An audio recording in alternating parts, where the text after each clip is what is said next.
Magandang araw po sa inyo, Sir Blair. Lalong-lalo na po sa mga giliw ninyong tagapakinig at taga-suporta sa inyong YouTube channel. Ang kwentong aking ibabahagi ay nangyari taong 1980. Maaga po akong naulila sa aking mga magulang. Kaya naman, si Lolo Terio na po ang nag-alaga sa akin, kasama ang aking pinsan na si Kuya Emilio. Kakaiba po talaga yung naging karanasan namin sa baryo ng Luntian. Nakakakilabot ang mga nilalang na nakasagupa namin doon ni Lolo Terio. Isa pa, marami rin po akong natuklasan na lihim tungkol sa kakaiba at lumang payong ni Lolo Terio. Madalas niyang dinadala ang payong, pero kahit kailan ay hindi ko pa yun nakitang ginamit niya. Lalo na kapag umuulan o mainit ang panahon.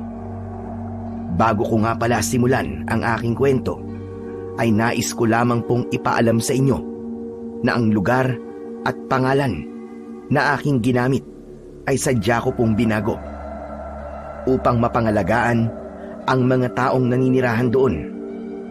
Kilalanin niyo na lamang po ako sa pangalang Rigor. At ito ang aking kwento. Apo, paabot nga ako ng plies at hindi ko mabalok itong alambre. Teka, naibili mo ba ako ng spring sa hardware? Opo, Lolo. Iniligay ko po sa bag nyo. Mabuti naman kung ganon. Teka, ang Kuya Emilio mo ba? Dumating na ba? Hindi pa po umuwi si Kuya Emilio eh. Siguro po nasa mga kaibigan na naman niya. Ay siya nga po pala, Lolo Terio. Bakit hindi muna kayo magpahinga? Baka sumakit na naman po ang ulo nyo eh. Itigil nyo na po muna ang paggawa ng payong. Ay nako apo, libangan ko na rin ito. Kapag itinigil ko ito, baka naman mainip ang ating mga suki. Hindi na sila magpapagawa sa atin ng payong. Kaya naman huwag ka nang mag-alala. Ayos lang ako at hindi nasasakit ang ulo ko. Mabuti naman po kung ganun. Masyado niyo po kasing siniseryoso ang trabaho eh. Isa pa, malapit na pong dumilim ang paligid, Lo. Kaya baka mahirapan na po kayong aninawin ng mga alambre na ikakabit niyo po sa tadyang ng payong. Kahit senior na ako, malinaw pa ang mga mata ko. Pwede, kasi buong maghapon niyo na pong kinakalikot yung payong na yan eh. Hanggang ngayon, hindi pa rin po kayo tapos. Ay wag mo na nga lang akong alalahanin, Rigor. Ang trabaho ay hindi minamadali. Kailangan dahan-dahan para mas maayos at pulido. Tsaka sanay naman na ako sa mga ganitong gawain. Isa pa, kahit papano ay nakakalimutan ko ang mga problema ko kapag ginagawa ko ito. Nalilibang ang isip ko at hindi ko naiisip ang tungkol sa pinsan mong si Emilio. Ay nako, hindi ko na rin po alam kung ano po nangyayari kay Kuya Emilio, Lolo. Kung hindi ko lang po siya pinsan at panganay sa akin, naku po, matagal ko na po siyang nilabanan. Yan ang wag na wag mong gagawin, Rigor. Kahit ganyan ang pinsan mo, siya pa rin ang panganay sa'yo. Kaya wag mo sanang kalimutan yon, honey. Ikaw na ang bahalang magpasensya sa kanya. Tutal, ikaw naman ang mas nakakaintindi. Ewan ko, palagi ko na lang po siyang pinagpapasensyaan, Lolo. Dahil iniisip ko po kayo eh. Pero sumusobra na po siya. Parang ako po ang nasasaktan sa mga ginagawa sa inyo eh. Pabayaan mo na lang. Pagpasensyaan mo na lang siya. Habaan mo pa ang PC mo. Tutal, tulad nga na sinabi ko, ikaw ang mas nakakaunawa sa inyong dalawa. Hindi ba? Hay nako, ewan ko po, Lolo. Hindi ko pa rin po maipapangako sa inyo kung hanggang kailan ko po siya mapagpapasensyan. Lalo na kapag sinaktan niya kayo. Sana nga humaba pa ang pasensya mo sa kanya, Apo. Ako nang humihingi ng pasensya sa iyo sa mga inaasal niya. Mabuti na lang talaga at nandyan ka. Huwag po kayong humingi ng pasensya. Isa pa, pamilya po tayo eh. Ang ipinagtataka ko lang ay kung bakit biglang nagbago si Kuya Emilio. Pareho naman po kaming nawalan ng magulang. Siguro hanggang ngayon, hindi pa rin niya matanggap na ulila na siya sa kanyang mga magulang. Pakiramdam ko nga ay gumaganti siya. Nagre-rebelde para iparamdam sa akin na galit siya. Aba, kahit na po ba, Lolo Terio, mali pa rin po ang ginagawa niya. Wala po kayong kasalanan sa mga nangyari. Tsaka, irespeto naman niya ang nararamdaman niyo. Nawalan din kayo ng mga mahal sa buhay ah. Tama ka. Dahil doble ang sakit noon para sa akin. 2 anak ko ang nawala. Hindi po kaya masama lang ang kanyang loob dahil ako lang po ang tinuruan ninyong gumawa ng payong? Hindi yun sa ganun, Rigor. Isa pa, wala siyang hilig na gumawa ng payong. Ang gusto lang niya ay sirain ang mga gamit ko para hindi na ako magkaroon ng hanap buhay. Ganun lang yun. Teka. Ako yata ang pinag-uusapan niyo ah. Para bang tinatraidor niyo ako habang wala ako ah. Nanlamig ang buong katawan ko nang marinig ko ang malakas na boses ni Kuya Emilio mula sa aming likuran. Nang lingunin ko siya, matalim na titig ang sumalubong sa aking paningin. Oh, bakit para yatang hindi na kayo nakapagsalita ha? Kanina lang para kayong mga bubuyog ah. Bulong ng bulong. Kuya Emilio, nariyan ka na pala. Oh, kanina pa ako narito at dinig na dinig ko ang mga pinag-uusapan nyo na tungkol sa akin. Narinig ko rin ang mga sinabi na matandang yan. Kuya Emilio, wala namang masama sa pinag-uusapan namin eh. Anong walang masama? Ang pinakaayaw ko sa lahat ay yung pinag-iisipan ako ng kung ano-ano habang wala ako. Bakit ba, Kuya Emilio? Hindi ka naman namin pinag-iisipan ah. Wala ka ng respeto kay Lolo Terio ah. Respeto ba ka mo? Ang mga kagaya niya, hindi dapat nire-respeto. Kuya Emilio, sandali lang. Sumusobra ka na. Wala ka na talagang galang. Sus, nagsalita ang magalang na apo. Sip-sip. Masyado kang pumapapil. Ikaw lang naman ang paborito niyang apo, di ba? Tsaka, huwag kang masyadong magmalaki. Pasalamat ka.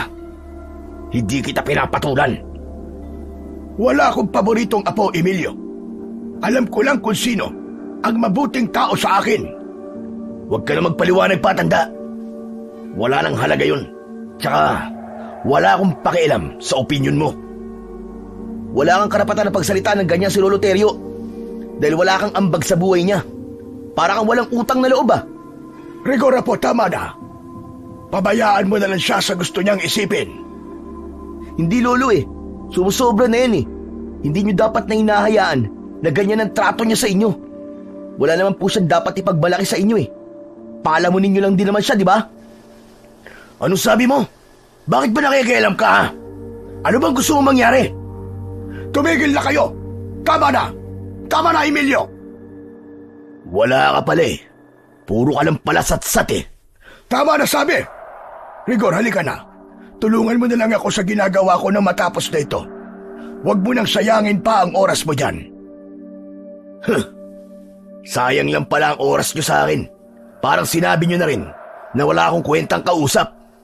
Oo, dahil hindi na nakakatuwa ang mga pinagsasasabi mo. Sana pala, ako na lang ang namatay. Kaysa araw-araw mo kong pinapatay sa masasakit na salitang ibinabato mo sa akin. Hindi ako manhid na kagaya mo. Nasasaktan din ako, Emilio. Kaya naman, kung wala kang masasabing maganda, umalis ka na lamang sa bahay ko. Hindi ako aalis. Tsaka wala akong pakialam kung nasasaktan ka, tanda. Sana talaga. Tama ka. Ikaw na lang ang namatay. Ikaw ang dapat na mamatay, Kuya Emilio. Dahil wala kang silbi. Inutil, masama. At wala kang kwentang tao. Lintik na. Gusto ba talaga masaktan, ha? Sige, saktan mo ako. Subukan mo lamang na ilapat ang mga kamao mo sa mukha ko. At hindi kita aatrasan. Lalabanan kita. Sa pagkakataong yon, ay pumagitna na sa amin si Lolo Terio. Itinulak niya kami palayo sa isa't isa, habang pareho lang nakataas ang aming mga kamay at nakahaya ng suntok. Hindi na ba kayo nahiya? Talaga bang ganyan na kayo katatapang? At kahit nasa harapan ko kayo, ay magsusuntukan kayo at magpapatayan? Sa tingin niyo ba, Matutuwa ang mga magulang nyo sa ginagawa nyong dalawa. Pasensya na po kayo, Lolo. Hindi ko po napigilan ang sarili ko. Pasensya. Si Raulo, sip-sip ka lang kamo. Emilio, tama na. Wala ka nang ginawan tama. Bakit? Tama ba na may pinapanigan kayo, ha? Kailan ba naging maganda ang ugali ko sa paningin nyo, ha, tanda? Tsaka, nasusuka ako kapag nakikita ko ang pagmumukha mo. Pareho lamang tayo ng nararamdaman, Emilio. Nakikita ko pa lang ang anino mo. Kumukulo na ang dugo ko. Kung sa bagay, manhid ka naman, di ba? Isa pa, tanggap ko naman na masama ang tingin mo sa akin. Para naman makabayad ako sa naging kasalanan ko sa mga anak ko. Ikaw, ano bang ginawa mo para sa kanila? Di ba? Wala. Kasi nga, pareho lamang tayong inutil. Walang kwenta. Lolo naman, huwag po kayong magsalita ng ganyan. Wala po kayong kasalanan. Pinatay sila ng aswang. At hindi niyo po yung kagustuhan. Gusto niya yun. Baka nga siya pa ang pumatay sa mga magulang ko eh. Kaya halos ayaw ko nang umuwi dito eh. Dahil sa tuwing nakikita kong pagmumukha ng matandang yan, naaalibadbaran ako. Ganun naman pala eh. Eh di lumayas ka na. Hindi ka rin namin kailangan dito. Kung walang kwenta si Lolo sa paningin mo, aba, di hamak naman na mas wala kang kwentang tao sa paningin ko. Aba, tumatapang ka na yatang tarantado ka. Ano ba gusto mo? Eh ikaw eh. Kung anong gusto mo, ibibigay ko sa'yo. Rigor, Emilio! Tama na! Tama na! Ayoko po sanang makipagtalo sa kanya, Lolo Terio eh. Pero sumusobra na po siya eh. Hindi na tama ang ginagawa niya sa inyong pambabastos. Tumigil ka, Rigor! Nasasabi mo lang yan dahil wala kang alam. Pues, sabihin mo para alam ko. Hindi yung bigla kang darating dito na para kang kupal. Pagkatapos pagtataasan mo ng boses si Lolo Terio, sino ka para gawin yun sa kanya, ha? Sa oras na malaman mo kung anong totoong dahilan kung bakit ako nagkakaganito, ewan ko na lang sa'yo kung kampihan mo pa ang matandang yan. Kaya kung ako sa'yo, Rigor, panindigan mo na lang ang pagiging uliran at mabuti mong apo para sa kanya. At huwag ka na lamang makialam. Makikialam ako, Emilio, dahil sumusobra ka na. Pabayaan mo na lang siya, Rigor. Tama na. Lolo, pasensya na po pero... Rigor, huwag mo kong alalahanin, apo. Sanay na ako. Wala nang epekto sa akin ang masasakit na salitang binibitiwan ng pinsan mo. Basta ang alam ko, hindi ko kayo pababayaan sa pagkain. Hindi ko kayo ginutom. At ginawa ko ang lahat para mahalin kayo, para alagaan kayo. Pero kung sa tingin ninyo ay kasalanan ko ang pagkamatay ng sarili kong mga anak, sige, sisihin nyo lang ako. Malugod kung tatanggapin yon. Lolo, ako po, hindi po kita sinisisi. Sus, tigilan nyo na nga mga kadramahan yung dalawa, pwede ba? Ewan ko lang kung magdrama pa kayo sa gagawin ko. Teka, ito bang mga payong na to? Ito ba ang pinagmamalaki nyo na mas mahalaga pa kaysa sa buhay ng mga magulang ko? Kuya, anong gagawin mo sa payong ni Lolo Terio? Ang dapat dito, sirain. Kuya, wag! Huwag mo akong pigilan, tumabi ka dyan. Ang dapat sa mga to, durugin. Kuya, tama na, tama na. Lo, bakit hindi nyo inaawat si Kuya Emilio? Sinisira po niya ang payong nyo. Pabayaan mo siya. Kahit na anong gawin niya, hindi niya masisira ang mga payong ko. Matibay ang mga yan, at siya lang ang masusugatan sa gagawin niya. Kuya, ano ba? Tama na! Tigilan mo ko, Rigor. Huwag mo umatin. Baka pati ikaw tamaan sa akin. Subukan mo lang. Nasaktan ang pinsan mo. Makakatikim ka talaga sa akin. Sinasabi ko sa iyo, Emilio. Hindi na ako magtitimpe. Huwag mo kong takutin, tanda. Ikaw ang dapat na matakot. Dahil sa oras na malaman ni Rigor ang tungkol sa lihim mo, magagalit din siya kagaya ko. Kuya Emilio, ano ba lihim ang sinasabi mo? Wala akong nililihim sa inyo. Yun ang totoo. Kaya huwag ka nang gumawa ng kwento, Emilio. Sinungaling. Hindi mo ako maluloko. Patutunayan ko na totoo ang mga nakita ko. Maghintay ka lang, tanda. Ano ba pinag-uusapan nyo? Teka, Kuya Emilio. Saan ba dadali ng mga payong ni Lolo? Wala ka ng pakialam doon kaya tumabi ka. Aba, Ayaw mong tumabi ah! Heto sa'yo! Inihampas sa akin ni Kuya Emilio ang mga hawak niyang payong. Kasunod ng pagtama ng suntok niya sa aking muka. Bumagsak ako sa sahig. Kuya, bakit mo naman ako sinuntok? Nagtatanong ka pa? Pakialamero ka kasi! Buisit na to ah! Sumusobra ka na! Gusto ba talaga ng away ha? Bumangon ako at gumanti sa kanya ng suntok. Tumama yun sa kanyang bibig. Bumagsak si Kuya Emilio sa sahig habang putok ang kanyang labi. Nagsuntukan kami sa harap ni Lolo Terio. Dahil sa kaguluhan namin, dinampot ni Lolo Terio ang luma niyang payong sa sahig at yun ang ginamit niyang pamalo sa amin. Kakaiba ang sakit na naramdaman ko nang lumapat ang payong sa puwet ko. Pareho kaming namilipit ni Kuya Emilio dahil sa sakit. Yun din ang kauna-unahang pagkakataon na sinaktan kami ni Lolo Terio. Lolo Terio! Tama na po! Pasensya na po! Natigilan si Lolo Terio. Bumakas sa kanyang muka ang pagkabigla. Wala siyang imik na pumasok sa loob ng kanyang kwarto. Si Kuya Emilio naman umiiyak dahil sa galit at sakit ng katawan. Pagsapit ng gabi ay hindi sumabay sa amin ng hapunan si Lolo Terio. Alam kong masama pa rin ang loob niya dahil sa nangyari. Kaya naman, hindi ko na siya pinilit na kumain. Pagkalipas ng ilang minuto, ay nagpasya na rin akong tumabi sa pagtulog kay Lolo Terio. Nakatalikod siya sa akin. Maya-maya pa ay naalimpungatan ako nang maramdaman ko ang dahan-dahang pagbangon ni Lolo Terio sa aming higaan. Nagkunwari akong tulog. Naramdaman ko na bumaba siya ng katre at maingat na humakbang palabas ng bahay. Nang marinig ko ang pagsara niya ng pinto, saka naman ako bumangon at lumapit sa bintana. Sumilip ako sa siwang nun at nakita ko si Lolo Terio na pumunta sa madilim na bahagi ng kakahuyan habang dala ang luma niyang payong. Teka, saan kaya pupunta si Lolo Terio? Tsaka, bakit kaya kung kailang gabing-gabi na saka pa siya lalabas ng bahay? Hindi kaya masama pa rin ang loob niya sa amin at balak na niyang iwan kami? Naku po, Diyos ko, sana naman mali ang iniisip ko. Dala ng aking kuryosidad ay sinundan ko siya.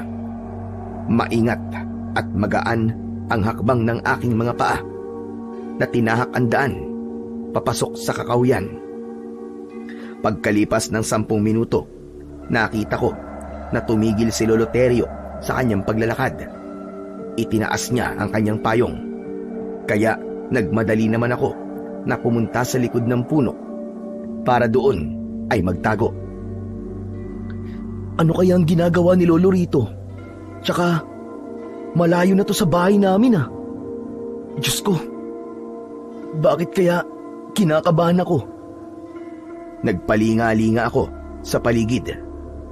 Mabuti na lang at maliwanag ang sikat ng buwan, kaya malinaw kong nakikita ang paligid. Sumilip ulit ako sa gilid ng puno, pero wala si Lolo Terio sa kanyang kinatatayuan.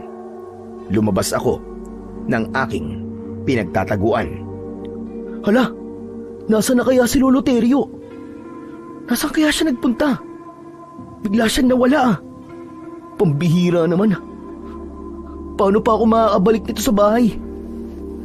Anak ng putya, oo. Nasa na ba ako? Dapat pala, hindi ko nalang sinundan si Lolo Terio eh. Dahil sa pag-aalala ko, ay hinanap ko si Lolo Terio sa bawat sulok ng kakahuyan. Naglakad ako papunta sa lugar kung saan siya nawala. Ngunit pagsapit ko sa tapat ng malaking puno, natigilan ako. Nakita ko ang isang nilalang na may mabalahibong balat. Abala ito sa paglantak sa katawan ng isang babae. Dilat ang mga mata ng biktima na nakatingin pa sa akin. Subalit wala na itong buhay. Nagsipagtaasan ang mga balahibo ko sa katawan dahil sa labis na takot at dahan-dahan akong napaatras ng hakbang papalayo sa kinaroroonan ng halimaw habang pigil ko ang aking hininga. Diyos ko, anong klaseng nilalang yun? Anong klaseng nilalang ang papatay ng tao? Nasaan na kaya si Lolo? Lo, nasaan ka na ba? Saan ka ba nagpunta? Dahil sa takot, ay agad akong nagtago sa likod ng isang malaking puno. Nanginginig ang aking buong katawan at mula sa aking pinagtataguan ay tanaw ko kung paanong winasak ng halimaw ang tiyan ng biktima. Rinig na rinig ko rin ang tunog ng pagkadurog ng buto nito sa loob ng bibig ng aswang. Pagkatapos ay hinugot nito ang lamang loob ng biktima. Nilantakan yon at pasubsob na kumain sa kanyang palad. Aswang! Aswang nga yun, di ako maaaring magkamali. Diyos ko, tulungan niyo po ako. Tulungan niyo ako. Kailangan kong makaalis dito. Teka, hindi kaya siya si Lolo Terio? Siya lang naman ang nakita kong pumasok sa kakahuyang ito ah. Hindi kaya ito na ang tinutukoy ni Kuya Emilio kanina na lihim ni Lolo? Diyos ko po, huwag naman sana. Aswang si Lolo Terio. At ito ang lihim niya. Nang mga sandaling yon, ay hindi ko maintindihan ang aking nararamdaman. Hindi ko namalayan na tumulo na pala ang luha ko sa aking mga mata. Hindi mawala-wala sa isip ko kung paano niyang nilantakan ang kaawa-awa na biktima. Hindi. Hindi ito totoo. Nagkakamali lang ako. Hindi aswang si Lolo Terio. Hindi siya aswang. Gusto kong papaniwalain ang sarili ko na hindi totoo ang mga nakita ko. Ngunit paulit-ulit na bumabalik sa isip ko ang itsura ng aswang. Dala ng bugso ng aking damdamin, tumakbo ako ng mabilis, papalayo sa lugar na yon. Ni hindi ko namalayan kung paano ako nakabalik sa aming bahay. Namumutla ang labi ko, nanginginig ang tuhod ko, at pinagpapawisan ako ng malamig. Mabilis kong isinara ang pinto habang habol ang sarili kong hininga. Subalit nagulat ako nang marinig ko ang boses ni Kuya Emilio mula sa aking likuran. Mukhang nakakita ka ng multo ah. Humarap ako kay Kuya Emilio. Nakakaloko ang kanyang ngiti habang nakaupo sa upuan nagawa sa kawayan. Ano? Nakita mo rin ba? Nakita mo rin ba kung ano ang totoong pagkatao ni Lolo Terio? O magiging kagaya rin kita na magbubulag-bulagan sa mga nakita? Kuya Emilio, ang ibig mo ba sabihin, alam mo na rin na aswang si Lolo Terio? Pero kailan pa? Kailan mo pa nalaman yung tungkol sa kanya? Matagal ko nang alam na aswang si Lolo Terio. Ikaw lang naman ang tanga at walang alam. Sigurado ka ba, kuya? Kasi yung aswang na nakita ko kanina, hindi ko naman nakita ang pagpapalit niya ng anyo. Baka naman nagkakamali ka lang. Baka hindi si Lolo Terio yun. Sira ulo ka ba? Nakita ko ang pagsunod mo sa kanya kanina. Nakasilip din ako sa bintana habang pinagtatawanan ka. Dahil sa wakas, matutuklasan mo na ang lihim ng matandang yon. Kaya nga kahit kailan hindi gumaan ang loob ko sa kanya At ganyan na ganyan din ang naging una kong reaksyon nang sundan ko noon si Lolo Terio at makita ko ang halimaw na yon. Kaya sa itsura mo ngayon, alam ko na nakita mo rin siya. Pero hindi pa ako sigurado kung si Lolo Terio nga ang nakita ko. Huwag kang tanga. Lukuhin mo sarili mo, pero hindi ako. Alam mo na ang katotohanan, kaya huwag ka nang magbulag-bulagan. Siya lamang ang sinundan mo kanina. Kaya ang aswang nakita mo, siya talaga si Lolo Terio. Marami na siyang pinatay, Rigor. At lihim niya yung ginagawa. Kaya mag-isip-isip ka na. Hindi pa rin ako naniniwalang aswang siya, kuya. Pero huhulihin ko siya. Gusto kong matiyak na totoo nga ang mga nakita ko kanina. Aswang siya, aswang! At matagal niya na tayong niloloko. Yun ang totoo. Baka nga siya pa ang pumatay sa mga magulang natin eh. Kaya nga galit na galit ako sa kanya. Sagad sa buto galit ko sa kanya. Kaya ikaw, bahala ka. Magkunwari kang walang nakita. Magtanga-tangahan ka hanggang gusto mo. Sige lang, panindigan mo kung ano ang pinaniniwalaan mo. Naniniwala pa rin ako sa nararamdaman ko. Hindi niya magagawang sakta ng mga magulang natin. Bahala ka na nga sa gusto mong isipin. Basta ako, hahanap ako ng paraan para pagbayaran niya ang ginawa niya sa mga magulang ko. Bumundol ang kaba sa aking dibdib nang marinig ko ang sinabing yun ni Kuya Emilio. Isa yung banta sa buhay ni Lolo Terio. Kinabukasan, pagkatapos kong matuklasan ang eksenang yun kagabi, pakiramdam ko para na bang sasabog ang dibdib ko sa pag-aalala. May pagkakataon pa nga na gusto kong magtanong. Pero natatakot ako dahil hindi pa ako handa sa magiging sagot niya. Kaya naman, nanatili na lang ako na walang kibo sa aking kinauupuan na silya. Napansin ko rin na may sugat siya sa braso. Parang nanggaling yun sa isang kalmot. Kaya't napatingin ako sa kanyang muka, pero agad din akong nagbawi ng tingin. Hindi naman yun nakaligtas sa paningin ni Lolo Terio. Rigor, ano bang problema mo at kanina ka pang hindi napapakali sa upuan mo? Para bang sinisilihan ang puwet mo? May gusto ka bang sabihin sa akin? Wala po Lolo Terio. May iniisip lang po ako.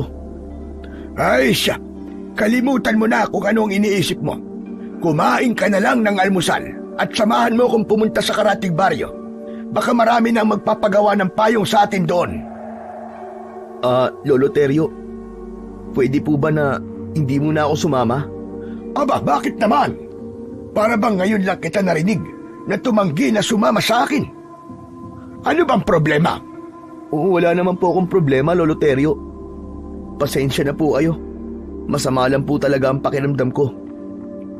Kilala kita, Rigor. Alam ko kung nagsisinungaling ka sa akin o may itinatago ka sa akin. Sa napapansin ko sa iyo ngayon, para bang iniiwasan mo ko? Huwag po kayong mag-isip ng ganyan, Lolo Terio. Totoo naman po talaga na masama ang pakiramdam ko eh. Ganun ba? Hindi pa naman ako pwedeng umalis na walang kasama. Madali akong mahilo. Baka mapano ko sa daan. Hindi po ba pwedeng bukas na lang po tayo pumunta ron, Lolo? Hindi pwede. Dahil kahapon pa hinihintay nang may-ari itong mga payong. Hindi ko lang masabi kay Lolo Terio ang tumatakbo sa isip ko ng mga sandaling yun. Nag-alala ako na baka kunwari lang si Lolo na maghahatid ng payong sa mga suki nito. Pero ang totoo, baka naghahanap lang siya ng susunod na magiging biktima. Mas lalo kong kinabahan nang lumabas ng kwarto si Kuya Emilio. Huwag niyo nang piliting sumama sa inyo ang paborito niyong apo. Dahil sa totoo lang, natauhan na yan. Ano ba pinagsasasabi mo ha, Emilio? Kaya aga-age, magsisimula ka na naman. Kuya Emilio, pwede ba? Umayos ka nga. Bakit? Maayos naman ako ha. Tumigil ka. Hindi na ako makakapayag. Nabastusin mo pa ako sa loob ng pamamahay ko. Sige nga. Ano bang klaseng pamamahay ito? Para igalang kayo. Isa pa, alam na namin ni Rigor. Ano ang alam nyo ha, Emilio? May itinatago ba kayo sa akin ni Rigor? Lolo, wala po. Kalimutan niyo na po ang sinabi ni Kuya Emilio. Alam niyo naman po yan eh, kung ano-ano po lumalabas sa bibig niyan. Bakit hindi mo sabihin sa kanya, Rigor? Kuya, ano ba? Tumigil ka na nga. Tama na yan. Pagod na ako makipagtalo sa iyo, Emilio. Umalis ka na sa pamamahay ko. Hindi kita kailangan dito.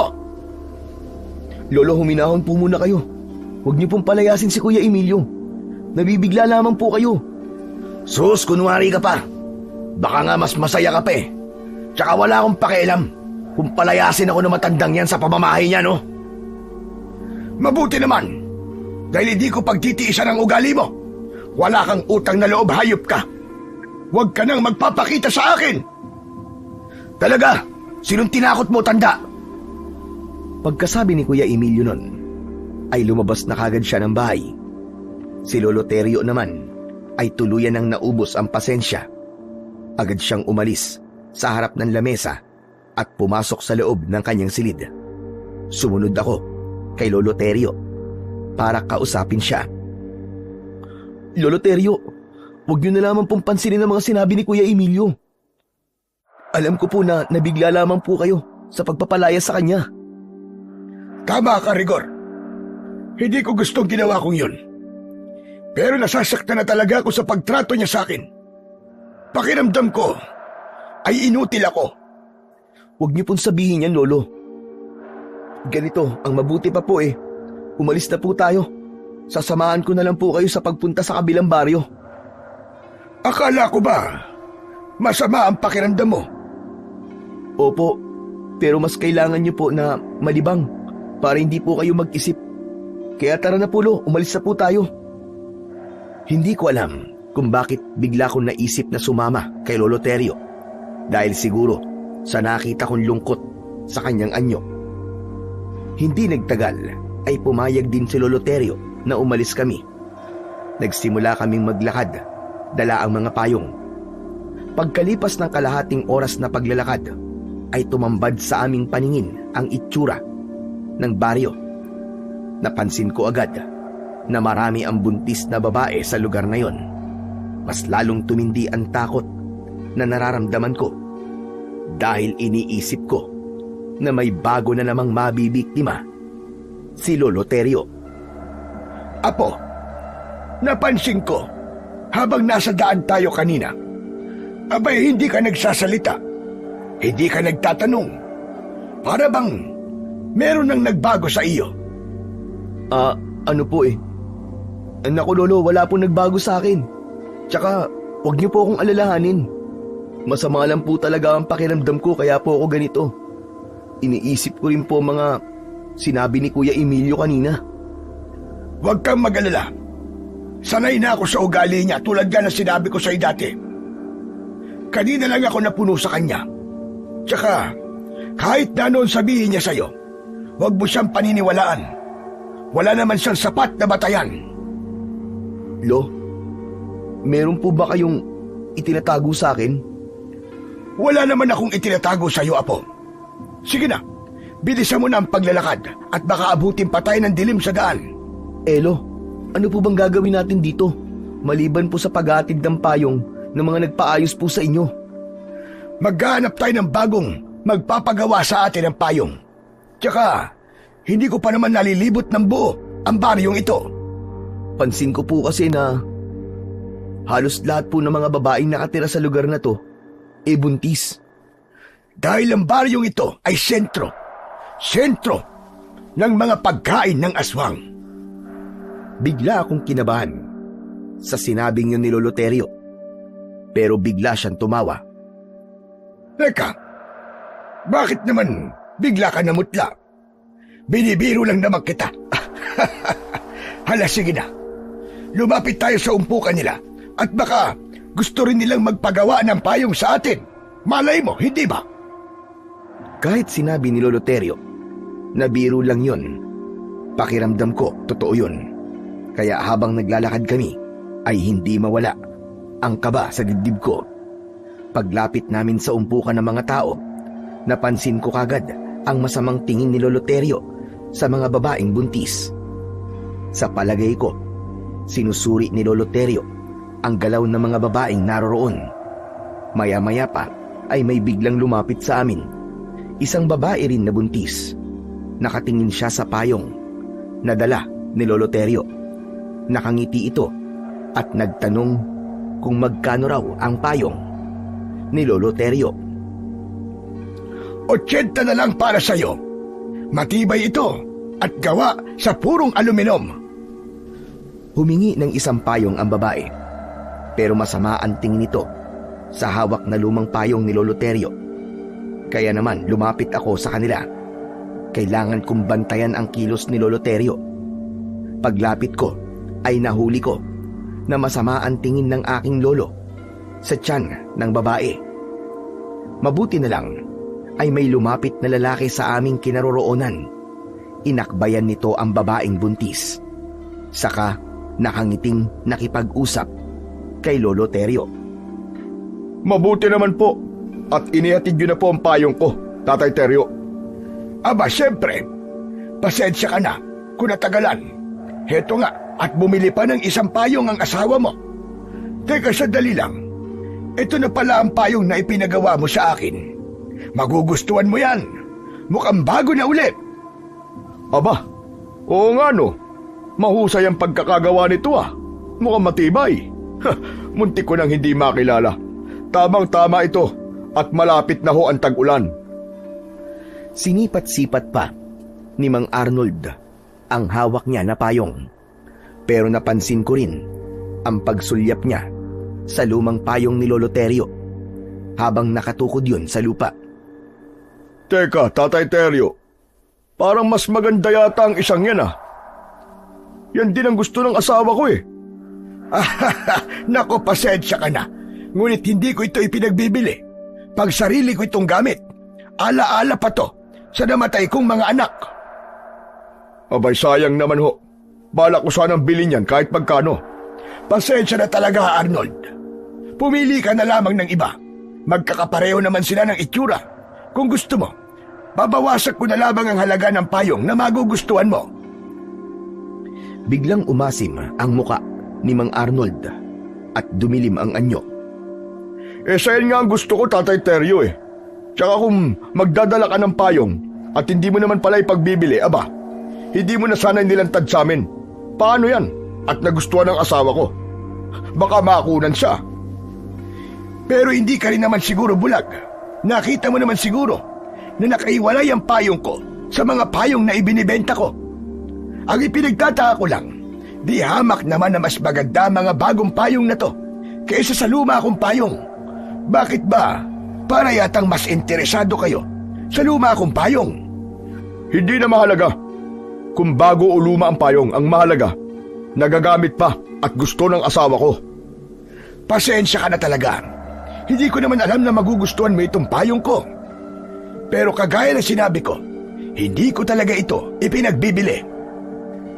Nako, wag na kayong maniniwala sa matandang yan. Ang luma niyang payong ang ginagamit niya para maghanap ng mabibiktima. Kung ako sa inyo, mag-ingat kayo sa matandang yan. Aswang yan eh. Ilayo niyo po ang asawa niyo kay Lolo Terio. Baka mawalan kayo ng anak. Pareho kaming hindi nakapagsalita ni Lolo Terio sa biglang pagsulpot na yon ni Kuya Emilio. Hindi namin namalayan na sumunod pala siya sa amin. Bumakas ang galit sa muka ng aking lolo. Tumigil ka, Emilio! Hanggang dito ba naman? Dinadala mo pa rin ang kabastusan mo! Bakit, Tatay Terio? Sino ba siya? Apo ko yan. Bastos po ano? Parang walang pinag-aralan ah. Sinong bastos na sinasabi mo? Bastos ba yung nagmamalasakit lang ako sa asawa mo? Pwes, pakialaman mo ang buhay mo. Hindi ka namin kadugo, kaya wala kang karapatan sa amin. Kung umasta ka, para kang kupal ah. Unahin mo muna sarili mo, bago ang ibang tao. Oo nga naman, Kuya Emilio, umuwi ka na lang. Huwag ka na magkalat dito. Nakakahiya sa mga tao. Sus, kunwari ka pa. Hindi mo ba alam na kapag nanahimik ka, mas lalo lamang silang mapapahamak? Aswang yan eh. Hindi ako aswang. Nagkakamali ka sa sinasabi mo. Sinungaling. Anong ginagawa mo rito? Hindi lang pala bastos ang apo mo, Tatay Terio eh. Bulag din. Hindi niya nakikita na naghahanap buhay kayo rito. Pambihira. Ngayon lang yata ako nakakita ng ganyang klaseng tao ah. At apo mo pa. Hindi niya ako apo. Simula nang pinalayas niya ako sa bahay, pinutol ko na rin ang ugnayan namin. Abay dapat lang. Kahit ako, ang nasa kalagayan ni Tatay Terio, palalayasin din kita. Kasi wala kang alam. Teka, ano ba ang karapatan mo makialam sa akin ha? Kayo na nga ang pinag-iingat ko. Ako pa ang lumalabas na masama ngayon. Hindi ko kasi nagustuhan ang tabas ng dila mo habang kausap mo si Tatay Teryo. Bakit? Ikaw ba ang nagpapakain kay Tatay Teryo, ha? Pero alam mo, sa tingin ko, ikaw ang palamon ninyo eh. Nakakahiya ka. At saka, sanay na kami sa mga aswang na umaatake sa amin tuwing gabi. Pero alam mo ba, hindi lang mga buntis ang binibiktima ng aswang. Pati ang tao may masamang pag-uugali at walang galang sa matanda. Yun ang una niyang pinapatay. Lalong-lalo ka na. Masarap sa kanila ang dugo mo. Abat, tinatakot mo ba ako, ha? Hindi kita tinatakot. Sinasabi ko lang sa'yo ang totoo. Kaya naman, ikaw ang mag-iingat, bata. Lapitin ng aswang ang mga kagaya mo. Abat, lintik na to, ha? Sinusubukan mo ba akong takutin, ha? Ngumisi si Mang Arnold kay Kuya Emilio. Bumakas sa anyo niya ang takot. Kaya naman, napansin ko na marami na palang tao sa paligid namin. Lahat sila nakatingin kay Kuya Emilio. Maya-maya pa ay lumapit sa amin ang isang matandang babae. Ano kaguluhan ito, ha? Sino ba kaaway mo, Arnold? Oh, wala po akong kaaway. Pinagsasabihan ko lang po ang binatang yan. Emilio ang pangalan niya. Siyang nanggugulo rito. May ganun ba? Hoy, ikaw! Anong agenda mo? At tinugulo mo mga tao rito, ha? Baka naman kulang ka sa leksyon. Magsabi ka lang. Sus, may agenda ka pang nalalaman. Agendahin mo ang pagbumukha mo. Mukha ka rin namang aswang eh. Dahil sa sinabing yon ni Kuya Emilio, lahat ng mga taong naroroon ay biglang nagalit at pinagmumura ang pinsan ko. Hindi nila nagustuhan ang sinabi nito. Kaya naman, pumagit na ako para pigilan sila. Kuya Emilio, pwede ba? Umayos ka. Hindi na magandang lumalabas niya sa bibig mo, ha? Baka nakakalimutan mo. Nasa teritoryo nila tayo. Pasensya ka na, Maruha. Pasensya ka na sa inasal ng aking apo. Huwag mo na lamang pansinin ang kanyang sinabi. Bakit hindi ko papansinin na sinabi niya, ha? Pinaratakan niya ako na isang aswang. Hoy, tanda. Sinabi ko yon dahil sa itsura mo. Paratang ka dyan. Magtali ka kasi ng buhok mo nang hindi ka mapagkamalan na aswang. Ba't sumusobra ka na yata? Baka nakakalimutan mo na nasa teritoryo kita. Baka mawala ang katarantaduhan mo kapag pinaikot ko ng suntok ang ulo mo. Sus, dami mong satsat. Bakit hindi mo gawin? Ano ka mo? Ikaw, ha? Kilalanin mo muna kung sinong binabangga mo. Baka samain ka. Matuto kang rumispeto sa mga taong mas nakatatanda sa'yo. Ewan. Wala akong panahon para dyan. Habang nagkakainitan sila, ay napatingin ako sa gawi ni Lolo Teryo na kanina pang walang imik. Kitang-kita ko ang panginginig sa kamay ng matanda habang hawak niya ang lumang payong. Alam kong nagtitimpi siya ng galit, kaya lumapit ako kay Lolo Teryo. Lo, umuwi na lang po tayo. Nakakahiya na po sa mga taga rito. Nakakahiya po si Kuya Emilio. Lintik na yan. Ako pa ngayon nakakahiya. Umayos ka nga, Rigor. Masyado ka naman yatang nagmamalinis. Tumigil ka na. Di ka na nakakatuwa. Buisit. Kayong di nakakatuwa. Magsama-sama kayo. Mga lintik kayo. Dapat pala dyan, Tatay Teryo, bigyan ng leksyon eh. Ay, nako, Arnold. Kaya sabi ko sa'yo, bantayan mong mabuti ang magiging anak mo. Ayoko magkaroon ng ganyang apo. Nagpapakahirap ang lolo niya para buhayin siya. Tapos siya pang igaganti niya. Sana, tamaan ng kidlat ang damuhong yon. Hoy, matandang hukluban. Narinig kita. Tumigil ka sa pinagsasabi mo. Baka ikaw ang tamaan ng kidlat. Ikaw ang tumigil. Bakit? Kilala mo ba ako, ha? Ikaw, hindi kita kilala.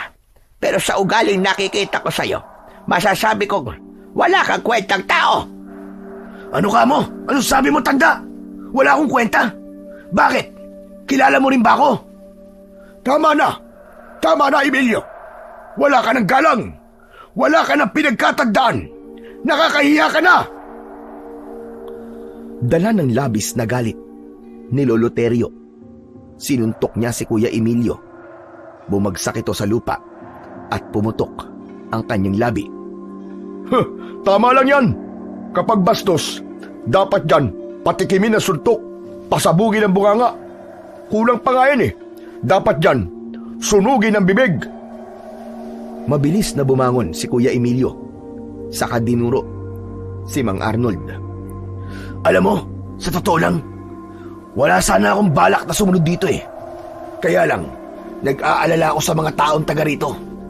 Pero yung mga tao pala na inaalala ko ay pare-pareho naman pala na mga walang kwentang tao. Mag-iingat ka sa mga pinagsasasabi mo, binata. Makapangyarihan ang salita, lalo na ang pagduduro ng daliri sa mukha ng tao. Baka magsisi ka. Tama na yan, Nay. Umalis na po tayo dito. Total, nakapili na po si Lilia ng payong. Sige na, anak. Mauna na kayo. Muling binalingan ni Lola Marua si Kuya Emilio. Ito ang tatandaan mo, binata. Sa oras na bumalik ka rito, hindi ko na maipapangako na walang mangyayaring masama sa iyo. May marka na ang mukha mo sa lugar na ito. Huwag mo akong tinatakot, tanda. Hindi ako natatakot sa'yo. Hindi nga tumataas ang balahibo ko sa'yo eh. Pwes, subukan mo. Tignan ko lang kung manatili pa ang tapang mo. Lola Marua, Huwag kang sumali sa usapan.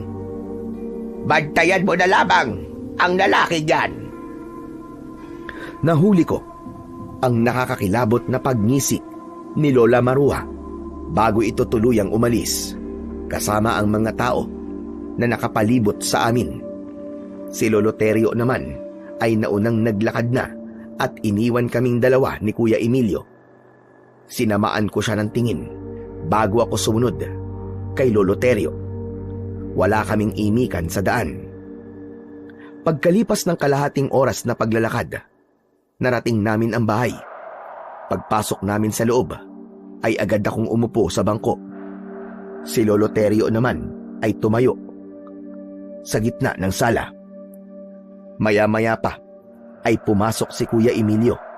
Sa pintuan pa lang, agad siyang pinagtaasan ng boses ni Lolo Terio. Wala ka talaga kwentang tao. Wala kang pinipiling lugar. Ipinahiya mo ko sa harap ng maraming tao. aba, marunong din pala kayong mahiya, no? Pambihira naman, oh. Kayo nga hindi nahihiya sa amin eh. Anong sabi mo? Alam ko, pinatay niyo ang mga magulang namin. Kaya namatay sila, hindi ba? Diyos ko, paano mo nasasabi ang ganyang bagay? Kaya ba nagkakaganyan ka? Dahil iniisip mo na pinatay ko ang mga magulang mo, ganun ba? Oo, at alam ko na itatanggi niyo yun. Talaga pala na napakawalang hiya mo, Emilio. Bakit ko naman papatayin ang mga anak ko? Hindi mo ba alam kung gaano kasakit sa isang magulang ang mawalan ng mga anak? Pagkatapos, sasabihin mong pinatay ko sila. Bakit? May patunay ka ba? Oo, meron akong patunay. Alam ko na isa kang aswang. Kung anong klaseng nilalang ka. Para sa akin, masaol ka pa sa demonyo. Kaya dapat sa'yo mamatay! Agad na sumugod si Kuya Emilio kay Lolo Terio. Nanlaki ang aking mga mata nang suntukin ni Kuya Emilio si Lolo. Subalit nakaiwas ito at gumanti ng hampas ng payong sa dalawang tuhod ng aking pinsan hanggang sa napaluhod siya sa sahig. Hindi ko na kaya ang mga lumalabas na masasakit na salita niya sa bibig mo. Hindi kita pinalaki para bastusin mo lang ako. Kaya lang, kung matigas na ang buto mo, sige, tumayo ka, lumaban ka, nang makita mo ang hinahanap mo. Talagang tatayo ako. Lalabanan kita. Muling sumugod si Kuya Emilio kay Lolo Terio na hindi man lang umaalis sa kinatatayuan nito. Para akong nanonood ng magandang laban sa pelikula. Kagaya ng nangyari kanina, nabigo si Kuya Emilio na pabagsakin si Lolo Terio. Pero dahil tumayo na naman ito para umatake kay Lolo Terio, ako na ang sumuntok kay Kuya Emilio. Bumagsak siyang patihaya sa sahig. Tama na, kuya! Para ka ng baliwa! Bakit ka ba ganyan? Wala namang ipinakikitang masama sa'yo si Lolo Terio, ah! Huwag kang tanga, Rigor. Huwag mo siyang kampiyan. Huwag mong ipagtanggol ang aswang na yan. Tama na yan, Rigor. Sarado na ang isip niyan. Paniwalaan niyo kung ano ang gusto niyong paniwalaan. Kung hindi niyo ako kayang pakisamahan, bukas ang pinto. Malaya kayong umalis. Simula ngayon, kalimutan niyo na may lolo kayo. Hindi agad ako nakapagsalita nang makita ko na pumasok sa loob ng kanyang silid si Lolo Terio. Dinig ko rin ang pagsarado ng pintuan. Kasunod ang paglagabog ng katre niya na sa tingin ko nagwala si Lolo Terio. Napatingin ako sa gawi ni Kuya Emilio. Tumayo siya habang nakatingin sa akin. O ano? Masaya ka na ba, ha? Masaya ka na ba? Oo, dahil hindi ako bulag at tanga. Nakagaya mo. Tila ba napansin ko sa muka ni Kuya Emilio ang biglang pagsisisi sa mga nasabi niya dahil tumingin siya sa nakasaradong pintuan ng silid ni Lolo Terio. Maya-maya pa ay pumasok na rin si Kuya Emilio sa loob ng kanyang silid at pabarag niyang isinarado ang pinto. Pagsapit ng gabi ay nagluto ako ng hapunan. Balak ko sanang dalhan ng pagkain si Lolo Terio. Subalit bigla akong natigilan. Kitang-kita ko ang ginagawa niya sa loob ng kwarto. Nasisilip ko yun sa siwang ng pinto. Nakaluhod siya sa sahig, paharap sa payong na nakapatong sa katre. Binubulungan niya yun habang nakapikit. Gabayan niyo ang bawat kilos ko, ang bawat galaw ko, upang matupad ko ang nais ng sandatang ito. Mula sa hangin ay bigyan mo ko ng karagdagang lakas upang lumaban. Nalalapit na ang pag-aasik nila ng lagim. Tulungan mo kong lumaban. Bigyan mo ko ng lakas upang magapi ang kasamaan. Nanigas ang aking mga tuhod sa narinig ko. Ni ayaw gumana ng utak ko ng mga sandaling yon. Nanatili akong nakatayo at nakatingin kay Lolo Terio. Bumundo lang kaba sa aking dibdib. Lalo na at narinig ko na kinakausap niya ang lumang payong na parabang meron siyang nakikita na hindi nakikita ng aking mga mata. Diyos ko! Ano kaya ang ginagawa ni Lolo Terio sa payong? Natatandaan ko na kahit kailan, hindi niya yung binuksan. Palagi niyang dala ang payong na yun. Pero hindi naman niya ginagamit. Sa pagkakataong yon, mas lalong nagulo ang isip ko. Pakiramdam ko, may iba pang lihim na itinatago sa amin si Lolo Terio. Kaya pinanood ko ng matagal ang ginagawa niya. Pakiramdam ko ng mga oras na yon, hindi na ako humihinga dahil sa takot. Ilang saglit pa ang lumipas. Nakita ko na pinilit ni Lolo Terio na hawakan ang payong. At nanlaki ang aking mga mata nang makita ko na hawakan din pala yun ng isang uri ng patalim. Para bang ice pick. Kumislap yun sa liwanag na nanggagaling sa ilaw ng gasera. Kasunod ng pagbukas niya ng payong, pinaikot niya yun sa ere at nakita ko nakakaiba ang itsura nun. Para bang isang uri ng kalasag na kayang tapatan ang matalas na bagay na tatama sa payong. Dahil sa pag-aalala, mabilis akong umalis sa tapat ng pinto at bumalik na sa kusina. Inilapag ko ang pagkain sa ibabaw ng lamesa. Saka nag-isip. Para saan kaya ang payong at talim na yun? Ang mabuti pa kaya talungin ko si Lolo Terio. Siguro naman hindi masamang magtanong. Nang bumalik ako sa tapat ng pintuan ng silid ni Lolo Terio, Napansin ko na may hawak siyang isang bote. Para saan kaya ang boteng yun? Bakit kaya binuhusan niya ng langis ang dulo ng payong? Kailangan ko nang malaman kung ano ang totoo. Akma na sanang papasok ako sa loob ng silid ng aking lolo nang bigla akong nakarinig ng ingay sa kabilang kwarto. Kwarto yun ni Kuya Emilio. Kaya wala na akong inaksayang oras. Agad akong nagtungo at pumasok sa silid niya. Subalit nanlaki ang mga mata ko nang tumambad sa aking paningin ang nagkikikisay na katawan ni Kuya Emilio habang bumubula ang kanyang bibig.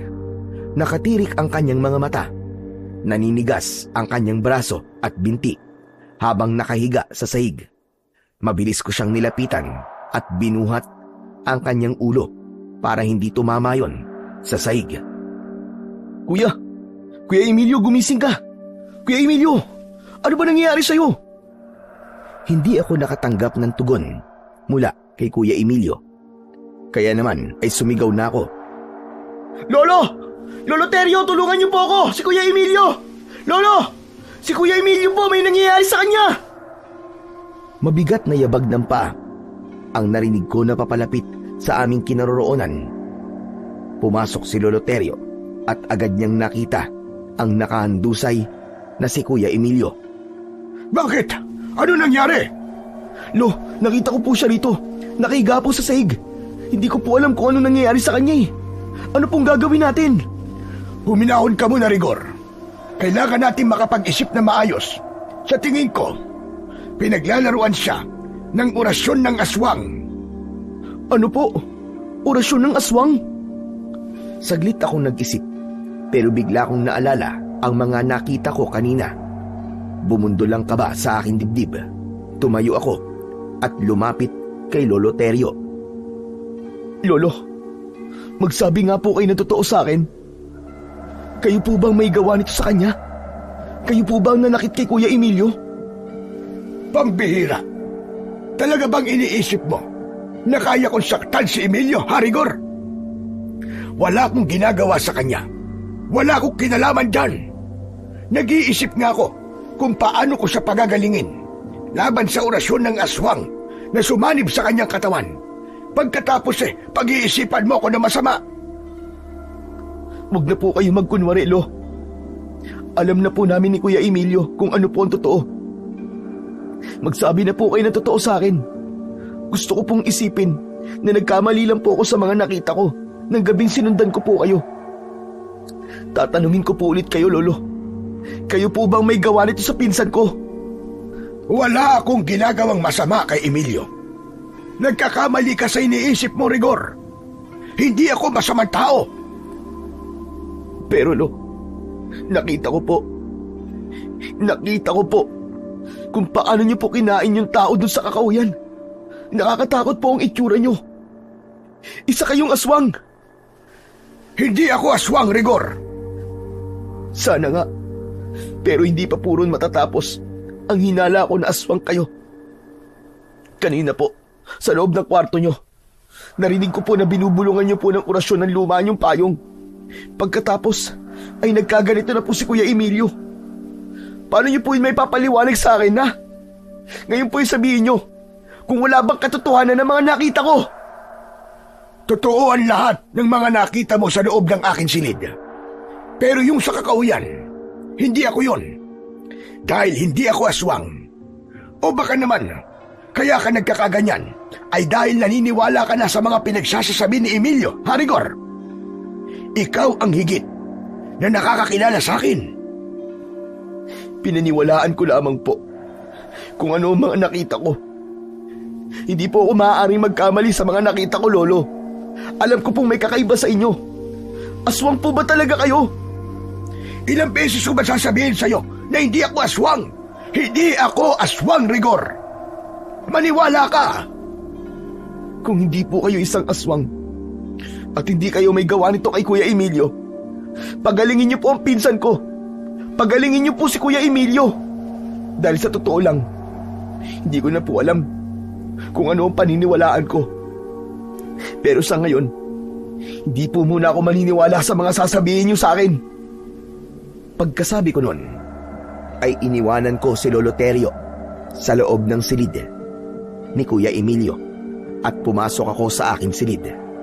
Ipinaramdam ko sa kanya na masama talaga ang loob ko. Lumipas ang 3 araw, wala pa ring pagbabago sa kalagayan ni Kuya Emilio. Sa kwarto niya, natutulog si Lolo Terio. Nalaman ko na hindi na makapagsalita si Kuya Emilio magmula nang mangyari yun sa kanya. Madalas siyang sumisigaw na parabang humihingi ng tulong. Sumusuka rin siya ng malapot na likido kasabay ng malakas niyang pag-angil na parabang wala na siya sa kanyang sarili. Dahil doon, mas lalong tumindi ang galit ko kay Lolo Terio. Hindi ko siya kinakausap, ngunit patuloy pa rin ako sa paggawa ng payong kasama siya. Hanggang isang gabi, nahuli ko si Lolo Terio. Iginapos niya sa katre si Kuya Emilio. Nagtago ako sa likod ng pinto at sinilip siya. Pinanood ko kung ano ang ginagawa niya. Pagkatapos niyang igapos si Kuya Emilio, nakita ko siyang dumaan sa bintana. Sinundan ko siya dahil balak kong hulihin siya. Gusto kong malaman at mapatunayan kung totoo ba na isa siyang aswang. Sinundan ko siya hanggang sa pagpasok sa madilim na bahagi ng kakahuyan. Hindi ko naramdaman ang takot habang abala ko sa pagsunod sa kanya sa paglalakad. Ngunit nagtataka ako dahil ang daan na tinatahak namin ay papunta sa Karatig Baryo, sa lugar na aming pinuntahan. Ilang araw na ang nakakalipas. Natigilan ako dahil nakita ko nakaharap ni Lolo Terio si Laila, ang buntis na nakausap namin ni Lolo. Mabilis akong nagtago sa likod ng puno. Sinasabi ko na nga ba't aswang si Lolo Terio? Balak niyang patayin at kainin ang buntis na yun. Diyos ko, hindi niya na ako maluloko ngayon. Hindi na siya makakapagsinungaling sa akin. Dahil sisiguraduhin kong mahuhuli ko na siya sa aktwal niyang pagpatay sa buntis. Sininip ko ulit ang kinaroroonan ng dalawa. Nakita ko na nagtitigan lamang sila. At kahit nakikita ng babae ang banta ng panganib mula kay Lolo Terio, hindi ko nakita ang takot sa kanyang muka. Sa halip, ngumisi pa ito ng nakakatakot at nakakakilabot, kasunod ng malakas nitong pagtawa. Teka, bakit para yatang masaya pa ang buntis nang makita niya si Lolo Terio? Hindi ba siya natatakot kay Lolo Terio? Tsaka, dala ni Lolo Terio ang kanyang payong. May patalim yun. Paano kung saksakin siya ni Lolo Terio? Kailangan mapigilan ko siya. Hindi ko hahayaan na pumatay na naman siya ng tao. Nanlaki ang mga mata ko ng sandaling yun dahil binuksan na ni Lolo Terio ang kanyang lumang payong.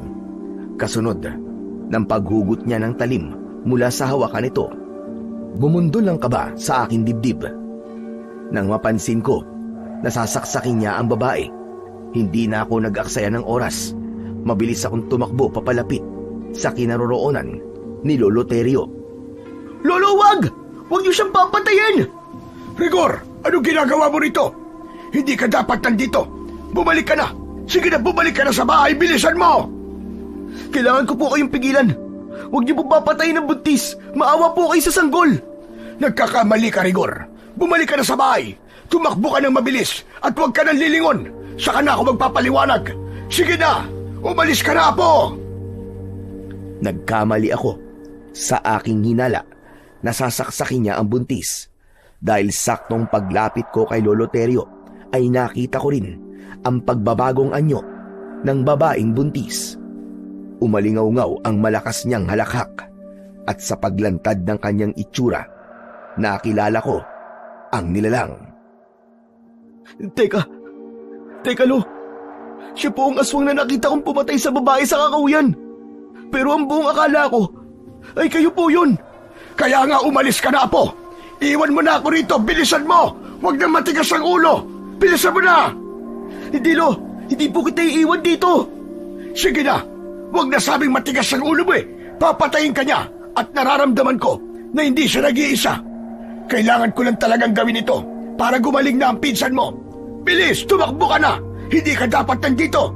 Hindi mo dapat ako sinundan dito! Lo, patawarin niyo po ako. Akala ko po talaga, kayo po ang aswang eh. Hindi ko na natapos ang mga sasabihin ko dahil inatake na kami ng aswang. Saktong paglundag ng aswang, sinalubong naman siya ng nakabukas na payong ni Lolo. Para bang may malakas na puwersa ang tumama sa katawan ng aswang at tumalsik ito ng ilang dipaan layo mula sa aming kinaroroonan.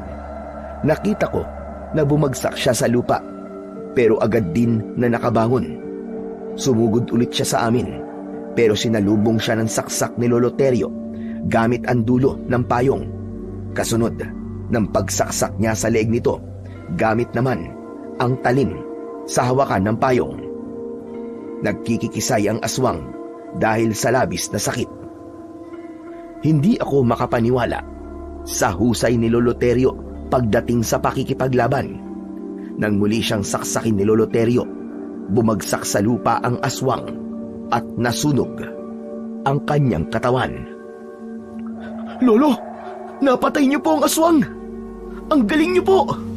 Kailangan ko siyang patayin para mawala ang sanib ng orasyon sa katawan ng pinsan mo. Isa pa, hindi ka na dapat sumunod dito. Malalagay sa panganib ang buhay mo. Baka hindi kita maprotektahan, kagaya na nangyari sa mga anak ko. Pasensya na po talaga kayo, Lolo Terio. Hindi ko po kasi alam eh. Tsaka, wala na po tayong magagawa dahil nandito na po ako eh. Sasamahan ko na lang po kayo. Hindi! Anong ginawa niyo sa asawa ko? Napaatras kami ni Lolo Terio nang biglang dumating si Mang Arnold habang nakatingin siya sa naabong katawan ng kanyang asawa. Hindi maaari ito! Anong ginawa mo, Terio? Dala ng labis na galit, nagpalit siya ng anyo bilang aswang. Tumubo ang mahaba niyang pangil sa bibig at nagkulay pula ang kanyang mga mata. Kasunod, ng dahan-dahan niyang paglapit sa amin, umatras kami ni Lolo Terio habang hindi inaalis ang tingin namin sa kanya. Itinutok ni Lolo Terio ang talim sa aswang. Apo, ikaw na ang gumamit sa payong. Gamitin mong pananggalang laban sa matulis niyang kuko. Tinanggap ko ang payong at itinutok ko yun kay Mang Arnold. Pinatay mo ang asawa ko, kaya malalagot kayo sa akin. Hindi ako makakapayag na hindi niyo pagbayaran ang ginawa niyo sa mag-ina ko. Pinatay niyo ang mga anak ko. Kung tutusin, kulang pa ang mga buhay nila sa ginawa niyo sa mga anak ko at sa asawa nila. Pinagtulungan niyo silang kainin na para bang sila ang handa sa piyesta. Ngayon naman, papatayin kita at walang ibang makikinabang sa katawan mo kundi ang mga uod sa lupa. Tumulo ang malapot na laway ni Mang Arnold dahil sa pag-angil niya ng malakas.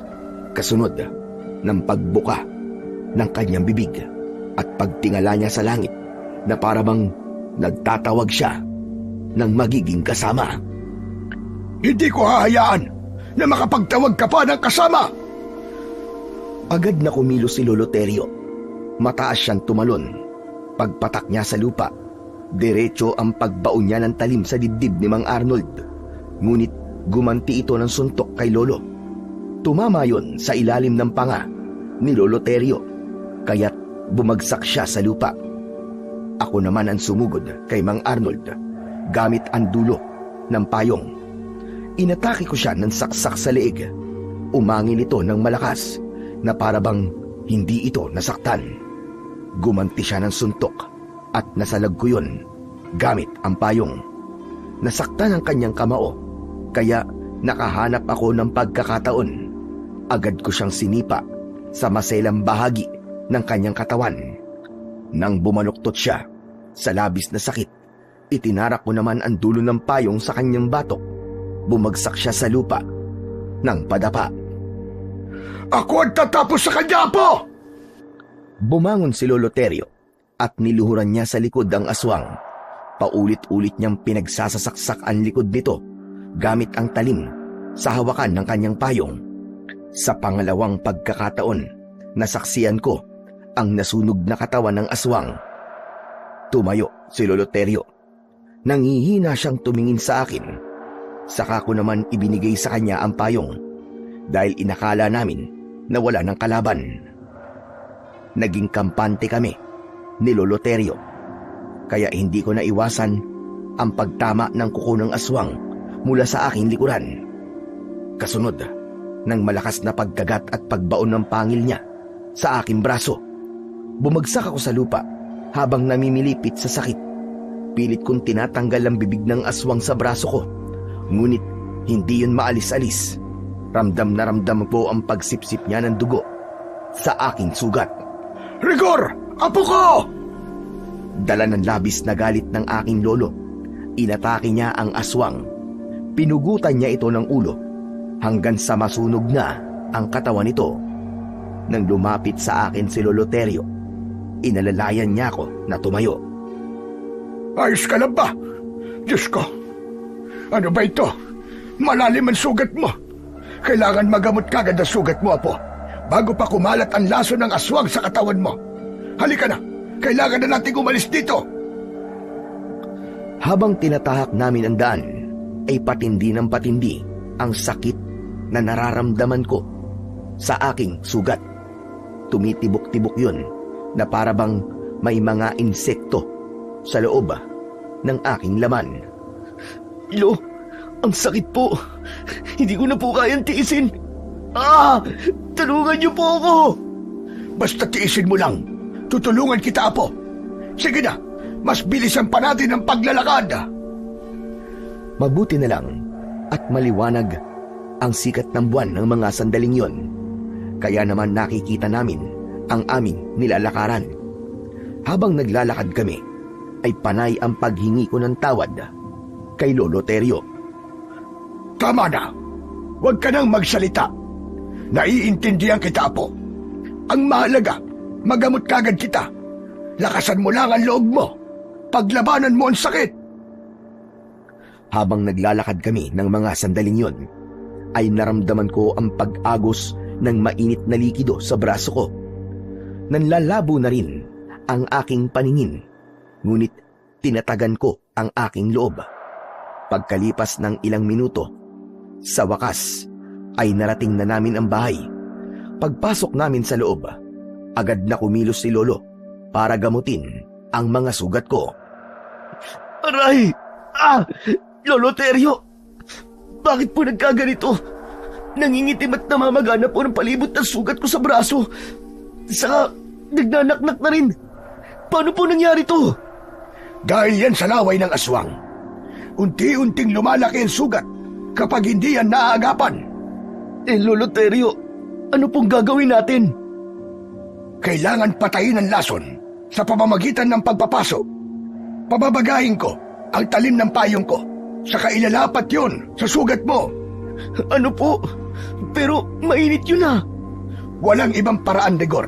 Kailangan mong tiisin ang init. Sige na, kailangan matalian ko muna ang braso mo bago ko simulan ang panggagamot sa'yo. Pinunit ni Lolo Terio ang laylayan ng kanyang damit, saka yun itinali sa aking braso. Pumasok sa loob ng kusina ang aking lolo. Pagkalipas ng 10 minuto, bumalik siya, dala ang hawakan ng payong na may talim. Nagbabaga na yon dahil sa pag-aalala. Pinagpawisan ako ng malamig. Teka, Lo. Talaga bang wala na pong ibang paraan? Wala na. Kaya tinalian ko ang braso mo para hindi mo masyadong maramdaman ang masakit. Ganun din ang gagawin ko sa kalmot sa likod mo. Tiisin mo lang ang init. Wala na nga akong nagawa, kundi ang pumayag sa gagawin ni Lolo Terio. Nang lumapat ang mainit na talim sa akin sugat, napasigaw ako ng malakas dahil sa labis na kirot. Pagkatapos, binuhusan ito ng langis ang sugat ko. Aray! Lo, di ko na po kayang tiisin. Tama na po. Aray, ang sakit po, Lo. Tiisin mo! Para ka namang hindi lalaki. Kailangan patayin ang lason. Hindi nga po ako mamamatay sa lason, pero mamamatay naman po ako sa sakit. Kapag hindi ko to ginawa, Apo, mahahawa ka ng pagiging aswang. O ano? Anong pipiliin mo? Ha? Mahahawa ako ng pagiging aswang? Ano pa pong ginagawa niyo? Ituloy niyo na po. Ayoko pong maging aswang.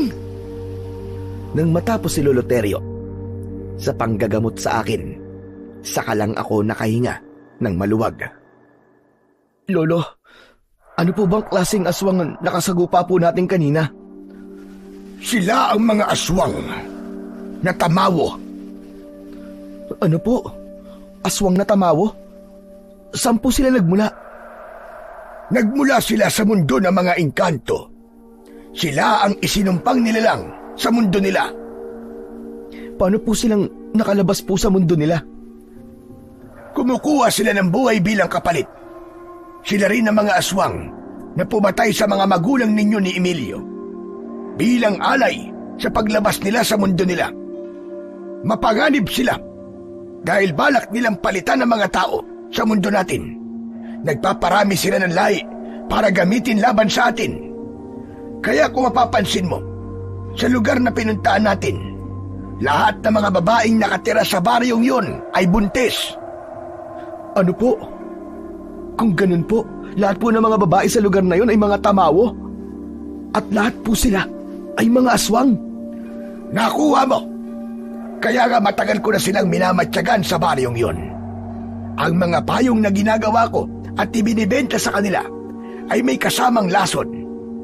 Sa oras na mabuksan nila yon, masusunog sila dahil sa amoy ng bawang. Ang ibig niyo pong sabihin, pagkukunwari lang po ang pagdala niyo ng payong sa kanila? Oo, para malaya ko silang malapitan at mapatay. Ang mga tamawo ay takot sa ulan. Kaya naisip ko na payong rin ang gagamitin kong kasangkapan para masaktan sila. Yun ang mabisang paraan upang mabawasan ang kanilang puwersa nang hindi nila namamalayan. Bakit po, Lolo? Sino po ba talaga kayo? Isa kong manunugis ng aswang, Apo. Kaya tuwing gabi, umaalis ako para protektahan ang mga tao. Nagkamali po pala talaga ako ng pag-aakala sa inyo, Lolo Terio. Huwag mo nang isipin niyo na po. Ang mahalaga, mapatay ang mga aswang bago pa sila dumami. Pati po ba talaga ang mga buntis? Kailangan niyo pong patayin? Kawawa naman po ang sanggol nila. Hindi ka dapat maawa sa mga sanggol, Rigor. Dahil aswang din sila, napapatay ng tao para sila naman ang mabuhay. Kapag hinayaan natin sila, tayo naman ang papatayin nila. Lalo pa ngayon, nalagasan sila ng mga kasamahan. Hindi magtatagal, hahanapin nila tayo. Kapag nagkataon, malalaman nila kung sino ako. Mapapahamak ang lahat ng taga rito. Nang mga sandaling yon, naramdaman ko ang matinding takot. Lalo na nang makita ko ang pag-aalala sa muka ni Lolo Terio. Sa palagay ko, panahon na para ipasa sa iyo ang sandatang ito, Rigor. Isa itong agimat na payong na kayang tapatan ang lakas ng mga aswang na tamawo. Teka, bakit niyo po ipapasa sa akin ang payong? Nakita mo naman kanina, di ba? Masyado na akong mahina para lumaban sa kanila. Hindi ko na kayang sabayan pa ang kanilang lakas. At kung nagkamali ako kanina, baka pati ikaw ay hindi ko na nailigtas at napahama ka pa, Apo. Kailangan ko ang tulong mo. Sa tingin ko, mas malakas na ngayon ang puwersa nila. Pero bakit po ako? Dahil ikaw lang ang nakita kong karapat-dapat na gumamit nito. May kakayahan kang lumaban sa kanila dahil marunong ka nang makipaglaban gamit ang payong. Isa pa, malakas pa ang katawan mo. Wala na akong ibang maaasahan kundi ikaw, Apo. Pero Lo, wala po akong sapat na kaalaman pagdating po sa pakikipaglaban. Kapag hawak mo na ang agimat na payong, bawat sandali na mahawakan mo ang kanyang hawakan, magkakaroon ka ng kasanayan. Unti-unti kang matututo, kaya huwag kang mag-alala. Pero paano po? Sasabayan mo lang ang paggalaw ng payong sa ere kapag gamit mo ito. Kagaya mo, ganyan din ang naramdaman ko nung una kong Maawa ka nito at matanggap. Hindi nagtagal, nasanay din akong gamitin ang payong sa pakikipaglaban. Pero Lolo Terio, Sinabi ko na nga sa iyo, huwag kang mag-alala. Dahil kasama mo ako, Apo, sa laban na ito. sigurado po ba kayong kaya kong gamitin to? Kaya kong makipaglaban sa mga aswang na tamawo? Oo naman. Malaki ang tiwala ko sa iyo, Apo. Kaysa naman ako lumaban sa kanila. Nakita mo naman, di ba? Muntik na akong matalo ng aswang. Sige na nga po. Tutulungan ko po kayo. Patawarin mo ko, Apo. Kung hindi ko kagad ipinagtapat sa inyo ang buong katotohanan, hinayaan kita na aswang ang tingin mo sa akin. Hindi na sana nagkasakit ng orasyon na sanib ang Kuya Emilio mo. Paano po si Kuya Emilio? Hanggang ngayon po, aswang pa rin po ang tingin niya sa inyo. Magkakaroon din ako ng pagkakataong ipagtapat sa kanya ang buong katotohanan. Basta't tulungan mo lamang ako na mailigtas ang pinsan mo at ang mga tao sa baryong ito. Gagaling pa po ba si Kuya Emilio, Lolo Terio? Oo naman, sa tulong ng dugo ng aswang na nakadikit sa talim ng hawakan ng payong. Ang talim na ito ay kontra sa orasyon ng aswang. Kung ganun, gamutin na po natin siya. Hinaplos ni Lolo Terio ang dugo sa talim ng hawakan ng payong. Pinagmasdan niya yon sa kanyang daliri. Pagkatapos ay nagtungo kami sa silid ni Kuya Emilio. Lolo, ano pong gagawin niyo sa dugo ng aswang? Magsasagawa tayo ng ritual. Ang dugo ang gagamitin ko para tanggalin ang sanib sa katawan ni Emilio. Sa pamamagitan nito, mapapalaya ko siya sa itim na kapangyarihan ng mga aswang na tamawo. Bakit po nagkaroon ng sanib na orasyon si Kuya Emilio? Dahil masama ang ugali ng pinsan mo. Ang tao na merong maitim na budi at walang galang sa matanda ang madaling kapitan ng kanilang orasyon. Kaya kapag tumagal pa siya sa ganyang kalagayan, magiging aswang na rin siya, kagaya ng mga tamawo. Habang nag-uusap kami, ay nilapitan namin ang nakasaradong silid ni Kuya Emilio. Pagbukas ko sa pinto, nagulat kami sa tumambad sa aming paningin. Mabuti naman at dumating na kayo. Sa wakas, mapapatay ko na kayo. Lolo, nakakapagsalita na po si Kuya Emilio pero bakit po siya nagkakaganyan? Hindi na siya si Emilio Rigor. Ang kausap natin ay ang pinuno ng mga aswang. Ginamit niya ang katawan ni Emilio para pagbantaan tayo. Magbabayad kayo. Hindi magtatagal. Mahanap ko na ang tirahan ninyo. Tumigil ka! Mahanap mo man ang tirahan namin. Sisiguraduhin kong mababawi ko ang apo ko sa'yo. Wala ka nang magagawa sa akin. Sa akin na siya. Sa akin lang ang katawan ng walang kwenta mong apo. Nagkakamali ka. Kahit sino o ano pa siya, apo ko pa rin siya. Mahal ko siya, kaya hindi ko hahayaan na magtagumpay ka. Nagwala sa galit si Kuya Emilio habang umaangil ng malakas. Lolo, ano pong gagawin natin? Sundin mo lang ang mga sasabihin ko sa iyo, Apo. Gawin mo ang lahat para mailigtas ang Kuya Emilio mo. Ipalo mo sa kanya ang payong habang nagsasagawa ko ng ritual. At tandaan mo ang mga orasyon na bibigkasin ko. Pero Lo, baka po masaktan si Kuya Emilio eh. Sige na, gawin mo na. Anong gagawin niyo sa akin? Alisin niyo ang gapo sa mga kamay at pako. Isa pa, hindi niyo ko masasaktan sa naiisip niyong paraan. Kung hindi ka masasaktan, bakit bakas sa mukha mo ang takot? Rigor, sige na! Simulan mo na! Hindi pa ako nagsisimula ay biglang naputol ang tali sa kamay ni Kuya Emilio. Inatake niya ako ng suntok na tumama sa aking muka.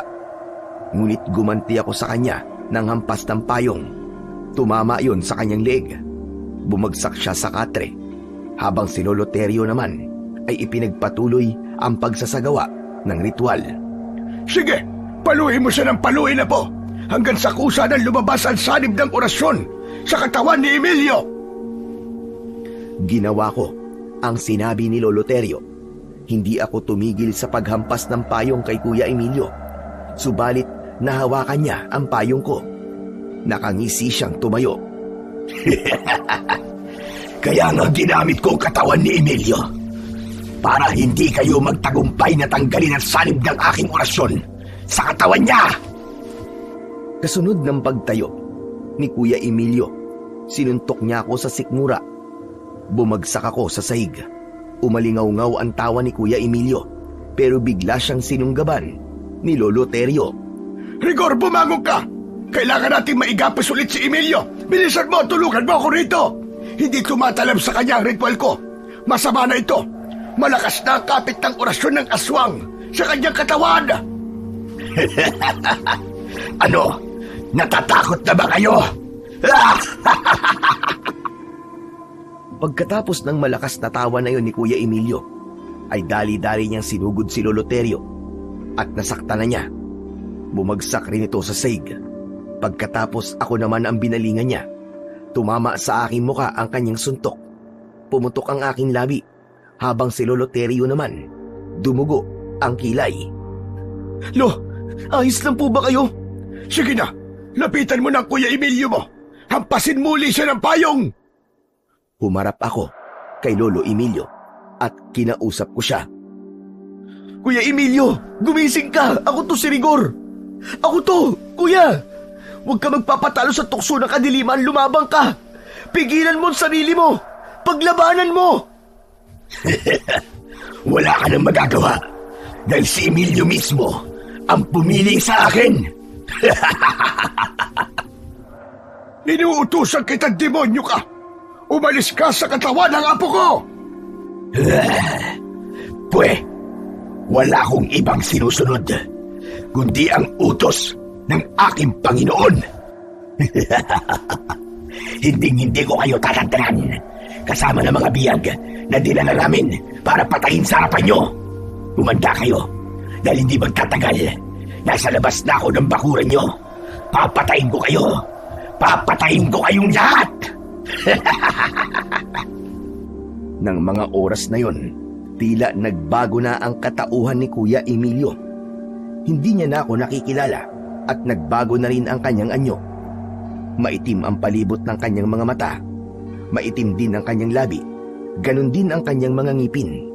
Tumutulo ang malapot niyang laway habang nakalitaw ang kulay itim niyang ugat sa kanyang leeg na parabang ugat ng puno. Binuksan ko ang payong at ipinaypay ko yun sa kanya. Bigla itong nanghina at bumagsak sa katre. Agad akong lumapit sa kanya. Sinuntok ko siya sa muka, kasunod ng paghampas ko sa kanya ng payong. Nagkaroon ng pagkakataon si Lolo Terio na maigapos ulit si Kuya Emilio sa katre. Pinagtulungan namin siya. Bitiwan niyo ako! Bitiwan niyo ako! Huwag niyo akong igapos dito! Makakatakas din ako! Pero nagbingi-bingihan kami ni Lolo Terio sa lahat ng mga sinabi ni Kuya Emilio. Pagkatapos namin siya na maigapos sa katre, saka namin siya binalot ng kumot. Saka ipinagpatuloy ni Lolo Terio ang ritual. Ipinikit niya ang kanyang mga mata, habang ang kanyang daliri na may bahid ng dugo ng aswang ay idinikit niya sa noo ni Kuya Emilio, kasunod ng pagsambit niya ng orasyon. Nagulat ako sa nakita ko na paglabas ng kulay itim na usok mula sa katawan ni Kuya Emilio. Unti-unti iyong naglaho hanggang sa maging payapa na ang anyo ni Kuya Emilio. Nawala ang pangingitim sa palibot ng kanyang mga mata. Bumalik na rin sa dating kulay ang kanyang balat. Indikasyong natanggal ni Lolo Terio ang sanib ng orasyon sa katawan ni Kuya Emilio. Sa wakas, ligtas na ang pinsan mo, Rigor. Salamat sa Panginoon Diyos. Kaya nga po, salamat sa Panginoon. Pwede mo nang tanggalin ang gapos kay Emilio. Sige na, magmadali ka. Agad akong sumunod sa utos ni Lolo Terio. Pagkatapos ng pangyayaring yun, buong magdamag kong binantayan si Kuya Emilio. Kinabukasan ay kumalat ang balita. Sinalakay daw sila ng mga aswang na tamawo at kinuha ang mga kalalakihan. Ang iba naman daw ay pinatay. Lolo, alam niyo na po ba ang nangyari sa baryo kagabi? Oo, alam kong hinahanap na nila ako. Paghahandaan natin ang pagsalakay nila. Lalaban tayo, Apo. Hindi tayo aatras sa kanila. Pero Lo, paano po si Kuya Emilio hanggang ngayon po? Wala pa rin po siyang malay. Ano pong gagawin natin? Huwag kang mag-alala. Bumabawi lang siya ng lakas. Pagsapit ng gabi, nagkaroon kami ng hindi inaasahang bisita. Isang nakakatakot na nilalang ang nakita kong nakatayo sa labas ng aming bakuran. Alam kong nariyan lang kayo sa loob ng bahay niyo. Lumabas kayo! Harapin niyo ako! Pinatay niyo ang pamilya ko! Lolo, may mga biyag po sila. Ano pong gagawin natin? Ako lang ang kailangan nila, Apo. Haharapin ko sila kahit na anong mangyari, Rigor. Dito ka lang. Bantayan mo ang Kuya Emilio mo. Nagkakaintindihan ba tayo? Pero Lo, wag po. Wag po kayong lumabas. Ginagamit lang po niyang panakot ang mga biyag para magpakita po kayo. Ang mabuti pa Lo, ako na lang. Ako na lang po ang haharap sa kanila. Hindi sila nagbibiro, Apo. Papatayin nila ang mga biyag kapag hindi ako lumabas. Ano? Hindi ka pa rin ba magpapakita sa akin, ha, Terio? Harapin mo ako. Maglaban tayong dalawa. Lumabas ka riyan! Bumundol ang kaba sa aking dibdib. Nang tuluyan ng lumabas ng bahay si Lolo Terio, sumilip ako sa siwang ng bintana habang mahigpit kong hawak ang payong. Nanlaki ang mga mata ko nang makita ko ang isang hanay ng mga aswang na tamawo. Bawat isa sa kanila ay may hawak na bihag. Lahat sila ay nakikiusap na sila ay iligtas. Huwag mo nang idamay ang mga walang kasalanan sa inyo. Ako ang harapin mo, Maruha. Wala silang kinalaman sa away natin. Bakit? May kinalaman ba ang apo ko sa away nating dalawa? Para idamay mo? Pero kayo ang nauna. Pinatay mo mga anak ko. Ngayon naman ang apo ko. Ginamitan mo ng orasyon na sanib. Nararapat lang yon sa walang galang na tao at masama ang pag-uugali. Magpasalamat na nga at hindi ko siya kagad tinuluyan. Pinahirapan ko muna siya. Wala nang sanib ng orasyon mo sa katawan niya. Kaya tayong dalawa naman ang magsusukatan ng lakas ng kapangyarihan. Hinahamon mo ba ako, ha, Terio? Kung alam ko lang na ikaw ang pumatay sa mga kasama ko, sana noon pa, kinatay na kita. Bakit? Natanggap ba nila ang regalo kong payong? Nasunog ba sila sa amoy ng bawang? Kung ganon, hayop ka. Ikaw nga ang may gawa nun. Ikaw nga ang pumatay sa kanila. Tumawa ng malakas si Lolo Terio. Inasar niya si Lola Maruha. Bumakas naman ang galit sa mukha ng pinuno ng mga aswang. Sumenyas ito sa mga alagad at sabay-sabay nilang kinagat sa liig ang mga biyag.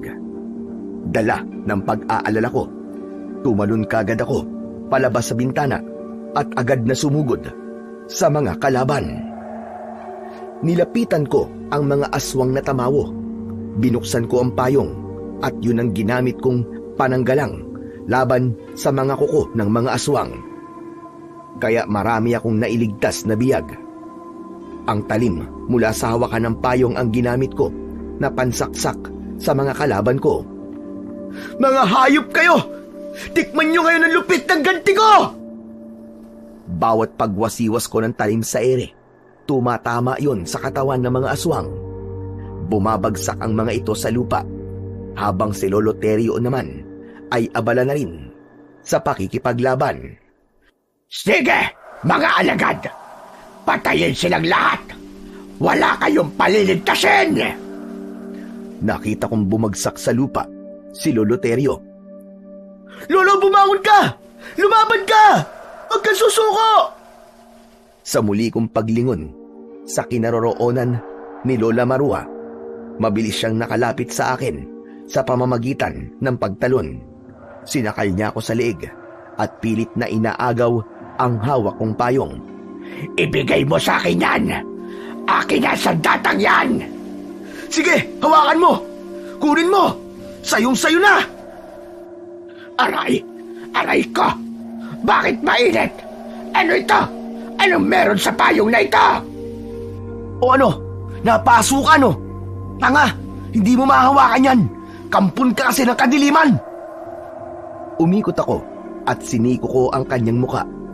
Nabitiwan niya ang braso ko, sabay sipa ko sa kanyang sikmura. Kasunod ng pagsaksak ko ng dulo ng payong sa kanyang dibdib. Pinaikot-ikot ko pa yun at pinagdiinan ng gusto hanggang sa bumulwak ang dugo mula sa kanyang sugat. Pagbunot ko, sinundan ko pa yon ng pagtarak ng talim ng payong sa kanyang leeg. Nagkikikisay siyang umatras papalayo sa akin habang pigil ng kanyang palad ang bumubulwak na dugo mula sa kanyang mga sugat. Hayop kang demonyo kang matandang aswang ka! Unti-unti kang mamamatay at mauubusan ng dugo. May lasom din ang langis na inilagay sa dulo ng payong, kaya mararanasan mo ang sakit na naramdaman ng mga biktima mo. Ngayon naman, pagmasdan mo rin kung paano ko uubusin ang mga alagad mo sa harapan mo! Sa kabila ng walang tigil na pag-agos ng dugo sa leeg ng aswang na si Lola Marua, nagawa niya akong sakalin. Maigpit na maigpit hanggang sa hindi na ako makahinga. Ang hindi niya alam, dahan-dahan ko nang hinugot ang hawakan ng payong at ubod lakas ko yung itinarak sa kanyang sintido. Mamatay ka na! Hindi! Hindi maaari! Mula sa aking harapan, nasunog at sumabog ang kanyang katawan. Kumalat ang kanyang abo sa lupa.